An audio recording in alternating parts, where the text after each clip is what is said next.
Hey, it's Chris, you're back at FlyRyde. We're gonna do a different kind of video today. I wanna tell you about some things that I have made mistakes on and how that has affected me running my custom lighting business. We're gonna jump into it right now. So one of the biggest things that I see happen where people shortchange themselves is they do things that are maybe trying to appease a customer or trying to just say yes to everything, and they put themselves in a bad situation. In today's video, I'm gonna give you a little story about myself and how I have done that time and time again, and how that actually compounds and snowballs into bigger problems for your business. So this is actually gonna go way back to 3 years ago, actually, while I was at the second to last shop that I had, and I was temporarily, for the first time, in 4 walls of my own. My rent was high, it was all new to me, I was solo, I was just getting serious about YouTube, and I was trying to do too many things at once, and because of that, I wasn't paying attention to all the little details that can stack up and come bite you in the ass later. So on one occasion, I was working with a car that I had done repeated jobs on over and over again. I actually knew the second owner,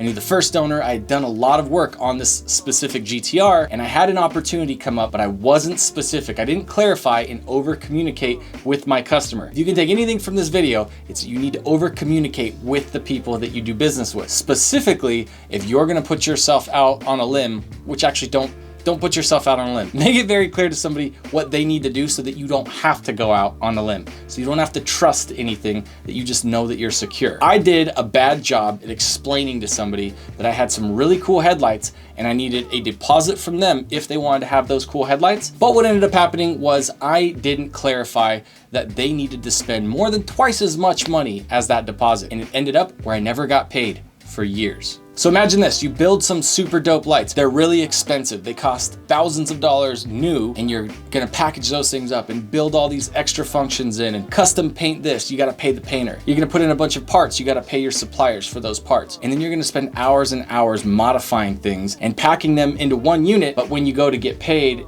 the customer wasn't clear they were gonna have to pay for all that stuff. They were thinking that it was just gonna be that initial little deposit price. Guess whose fault that is? That's not the customer's fault. That's on me. That's because I didn't communicate enough with my guy about why they were gonna get something that was too good to be true. Apparently, I left that impression. Here's something that's too good to be true. It only costs $2,000, when in reality, it was like $5,000. It was a big thing, and I kept waiting and waiting, and I never got paid until finally, recently, I had the opportunity to get those lights back. So I actually went back to the car. I gave my customer his money back and said, here's the deposit that you gave me 3 years ago. We removed these super cool lights off the car. I got him stocked out because he's selling it. He doesn't want to have super expensive lights or pay the $3,000 that I should have told him he owed me years ago. He doesn't want to do that. He just wants to sell the car, be done with it, move on. He just wants to play with his new toys. Guy's got a Dodge Demon. He's not trying to pay $3,000 for something that he got 3 years ago and didn't know what he signed up for. So again, that's on me. And I'm taking this situation that's bad, I'm spinning it into something else. I'm taking the lemons and turning it into lemonade, and I'm telling you about my mistakes right now so that you do not make them. Make sure you are extremely clear with your people, with the people that are buying your custom work, or they're buying used parts, or they're buying anything from you. Over communicate to the customer what they're getting, what they're not getting, what they agree to, what they don't agree to. Don't be afraid to tell them the truth, because if you are, that should make you question, is this something that you should even do? I hope this helps. I know this was a short video.